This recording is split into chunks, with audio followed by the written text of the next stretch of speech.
Assalamualaikum warahmatullahi wabarakatuh. Welcome back to my channel. Before we go through, don't forget to subscribe and also give some thumbs up. So my name is Muhammad Adil Putra bin Sulaiman. ID matric I 191033659 and I was Mr. 4. So today I would like to present operation management, which is process strategy, chapter 5. Before we go through, did you know what is a process strategy actually? So, process strategy is an approach used by an organization to transform inputs into outputs. Di mana bermaksudnya di sini adalah daripada sesuatu barang yang belum diproduce ataupun belum diprodukkan, belum dihasilkan, transform kepada sesuatu barang yang sudah sedia ada. Seperti contoh, seperti contohnya adalah bahan seperti rumpai laut. Dia adalah merupakan bahan mentah, rumpai laut. Jadi sebelum dia nak menghasilkan kepada output, maka pengilang ataupun kilang-kilang tersebut akan menghasilkan seperti contohnya snack-snack di mana dapat menghasilkan makanan-makanan ringan dan malah boleh digunakan sebagai sushi. Seperti contoh yang ada pada dari saya sini, ia adalah hasil daripada rumpai laut yang belum lagi, iaitu kita panggil sebagai input lah. Jadi dah dihasilkan, jadilah seperti ini, iaitu kita panggil sebagai output. Itu adalah salah satu contoh yang boleh saya ketengahkan. Tapi sebelum kita teruskan, jadi saya nak tunjukkan salah satu video di mana video penghasilan sesuatu produk inputs itu kepada outputs. Jadi jom kita saksikan video yang saya akan tayangkan sekejap lagi.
Jadi bagaimana dengan video yang saya telah tunjukkan tadi? Saya harapkan anda ataupun penonton di luar sana faham dengan konsep di mana transform daripada input menjadi output. Okay, next slide is about the process strategy in manufacturing and services. There has 4 types of process strategy actually, and the first one is a process focus, second one is repetitive focus, the third one is production focus, and the last one is mass customization. So dalam setiap keempat-empat ni ada penerangannya masing-masing. Jadi sebelum kita pergi lebih dalam, izinkan saya untuk memberi penerangan berkenaan dengan satu persatu lah, maksud saya memberi penerangan satu persatu. What is a process focus strategy actually? So process focus strategy is a strategy where production facilities are organized around specific activities or processes in terms of equipment, layout and supervision. Seperti contohnya, apa pula ciri-ciri bagi process focus strategy ni? Seperti contohnya, yang pertama adalah dia mempunyai general purpose equipment usage. Okey, general purpose equipment usage ini bermaksud seperti contoh, kita ada satu komputer di mana di dalam komputer tersebut dapat menghasilkan perkara-perkara yang lain. Dalam contoh, seperti contohlah dia dapat menghasilkan surat menyurat, kemudian dapat kita editing, buat videografi dan sebagainya. Jadi dapat memberikan kata kepelbagaian hanya dengan melalui komputer saja. Jadi dia merupakan general purpose equipment usage. Alright, the next slide is about the customized product. Okay, customized product ni pula adalah bagaimana caranya. Customized product ni kita boleh relatekan dengan general purpose equipment usage tadi. Seperti contohnya, kita dapat mengubah sesuatu produk tersebut mengikut daripada customer apa yang kita mahukan. Seperti contoh, saya ingin relatekan dengan kalau misalnya dia seorang editor ataupun dia seorang designer yang menggunakan komputer. Komputer kalau kita ingat bukan hanya untuk menggunakan kita butuh YouTube, hanya untuk menulis surat ataupun nak bermain game, tetapi dia mempunyai fungsi yang kepelbagaian. Seperti contoh, jika dia tu seorang designer, maka ada customer yang ingin dia membuat poster ataupun membuat banner dan sebagainya, maka dia boleh menggunakan ataupun menggunakan kepelbagaian ataupun customize produk tersebut menjadi sesuatu hasil yang customer mahukan. Jadi itulah bermaksud customize product. Okey, yang seterusnya adalah pula skill personal. Skill personal adalah sesuatu kemahiran yang diperlukan untuk menggunakan komputer tersebut bagi penghasilan ataupun dapat menghasilkan sesuatu produk. Seperti contoh yang saya cakap tadi pada poin yang kedua, iaitu editing, type, surat dan videografi, di mana mereka ini memerlukan skill di mana dapat membantu mereka melakukan sesuatu tugasan dengan lebih efisien dan juga progresif, di mana terdapatnya perkara-perkara yang diminta oleh customer tersebut dapat dilaksanakan dengan lebih smoothly, di mana mereka ni ada mempunyai kemahiran yang tersendiri. Jadi ianya dapat membantu di dalam proses focus strategy tersebut.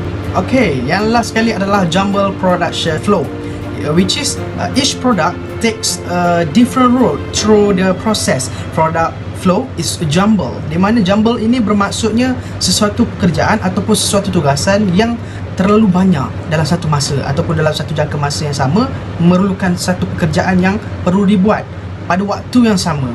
Seperti contohnya kalau seorang itu designer, dia mendapatkan customer yang dia nak macam ni, dan yang customer yang satu lagi pula nak yang macam ni. Jadi menyebabkan flow pengeluaran tersebut menjadi terjejas. Kerana apa? Kerana dia tidak dapat memfokuskan kepada satu tugasan yang patut dia buat dahulu, disebabkan berlakunya ketindisan ataupun lakunya tugasan yang memerlukan dalam waktu yang sama, maksudnya begitu. Jadi itu adalah jumble production flow. Okay, the next slide is about the repetitive focus strategy. Repetitive focus strategy is a strategy for production facilities are organized as assembly lines. It also called assembly lines or production. Di mana di dalam repetitive focus tersebut ada ciri-ciri dan ada pecahan-pecahannya, iaitu yang pertama adalah combine modules. Apakah itu combine modules? Combine modules adalah menggabungkan sesuatu komponen-komponen bagi melengkapkan sebuah produk tersebut untuk dihasilkan menjadi output. Jadi seperti contoh, kita ambil contoh seperti dia motor, di mana motor di dalamnya mempunyai komponen-komponen seperti enjin. Dalam enjin tersebut ada blok, ada piston, dan juga yang paling penting adalah mestilah ada tangki minyak, betul. Jadi di mana perkara-perkara ataupun komponen-komponen tersebut haruslah dilengkapkan, digabungkan ataupun kita sebagai combine module untuk produk, untuk menghasilkan sesuatu produk. Maka terjadilah hasillah motor itu untuk berjalan. Maka komponen-komponen itu sangat penting bagi melengkapkan sesuatu produk tersebut supaya dapat digunakan dengan sebaik yang mungkin. Poin yang seterusnya adalah semi-customized product, di mana semi-customized product ini bermaksud produk sedia ada tetapi tidak sepenuhnya lengkap, ataupun separuh siap lah. Jadi kita perlu melakukan sesuatu penambahbaikan ke atas sesuatu produk tersebut, di mana dari satu idea ke satu usaha yang ada nilai komersialnya, kita panggil sebagai satu bahasa yang mudah, kita panggil sebagai dimensi penilaian kebolehan inovatif syarikat. Jadi itu adalah bermaksud semi-customized product, iaitu kita melakukan penambahbaikan bagi produk-produk yang tidak sepenuhnya siap ataupun tidak lengkap. Okey, poin yang seterusnya adalah less skill personnel. Apa itu less skill personnel? Less skill personnel adalah pengurangan tenaga kerja digantikan dengan mesin. Seperti contohnya, untuk kita membuat komponen-komponen seperti motor tadi saya ceritakan, seperti contohnya rim, enjin, blok, piston dan sebagainya, memerlukan tenaga mesin untuk menciptakan produk tersebut. Maka untuk mendapatkan sesuatu keberhasilan komponen ataupun keberhasilan bagi komponen tersebut dalam kuantiti dan juga saiz yang sekata dan banyak, maka tenaga kerja secara fizikal dikurangkan dan digantikan dengan kemahiran yang lebih tinggi untuk mengawal ataupun menyelenggara mesin tersebut. Itulah less skill personnel. Alright, the next point is product focus strategy. Product focus strategy, which is a strategy and organize the facilities by product. It also known as line flow production and continuous production. A product strategy outlines a company's strategy vision for its product offering by stating where the product are going, how they will get there, and why they will succeed. Maka di dalam product focus strategy, dia mempunyai ciri-ciri tersebut. Maka yang pertama adalah high volume but low product variety, iaitu bermaksud menghasilkan kuantiti pengeluaran produk yang agak banyak, seperti contoh surat khabar, plastik, alat-alat komponen elektrik, dan dalam masa yang sama mereka memfokuskan satu produk sahaja bagi mengelakkan dari segi kekangan masa, kemudian kos pembiayaan yang berlebihan, kemudian ketelunjuran dalam sistem pengawalan produk bervariasi dan juga sebagainya. Kerana tujuan utama bagi fokus strategi adalah untuk mendapatkan kuantiti yang banyak dan memfokuskan kepada satu produk sahaja. Dan poin yang seterusnya adalah less skill labor. Less skill labor ini adalah bermaksud apabila kita ataupun pengeluar ataupun pengilang memfokuskan kepada sesuatu produk dengan kuantiti yang banyak, maka kita akan lebihkan penggunaan mesin sebagai salah satu alternatif ataupun salah satu langkah yang terbaik bagi mencapai sesuatu target pengeluaran dalam satu jangka masa yang telah ditetapkan. Jadi kebergantungan kepada mesin menyebabkan kemahiran pekerja yang memerlukan secara fizikal mengakibatkan kurang keterlibatan kepada mereka. The next slide is mass customization strategy. Mass customization strategy, which is a combines both process and product focus strategy.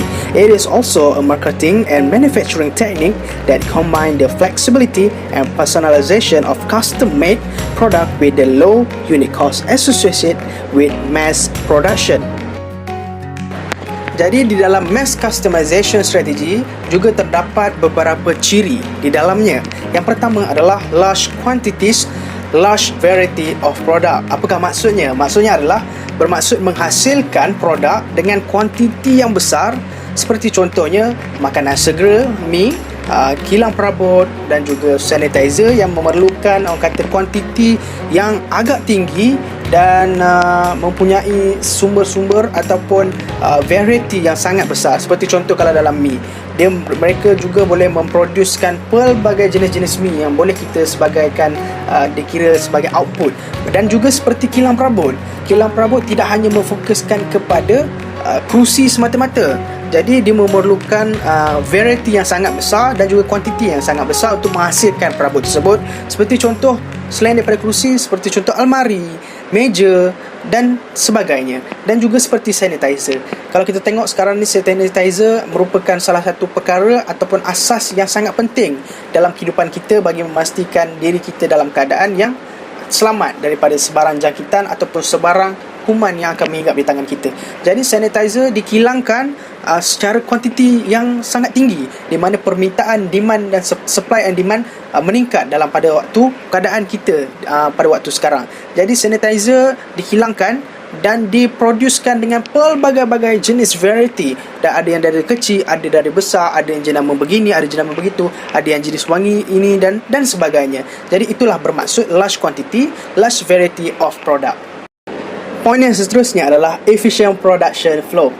Efficient production flow adalah bermaksud apabila sesuatu kilang ataupun pengeluar memfokuskan kepada fokus produk dan juga menggabungkan ianya dengan strategi fokus, apa yang saya telah terangkan kepada slide yang sebelum ini, maka keberhasilan sesuatu produk tersebut dapat dilaksanakan dengan lebih efisien dan juga lebih berkesan. Jadi itulah maksud efficient production flow. So, for the conclusion is, what we get for this chapter, we will be able to learn about process strategy transform from input to the output, and also there has 4 types of process strategies in manufacturing and services, which is the first is process focus, repetitive focus, product focus, and also mass customization. So that's all from me. Thank you so much for lend your ears for my presentation, and I hope you all understand.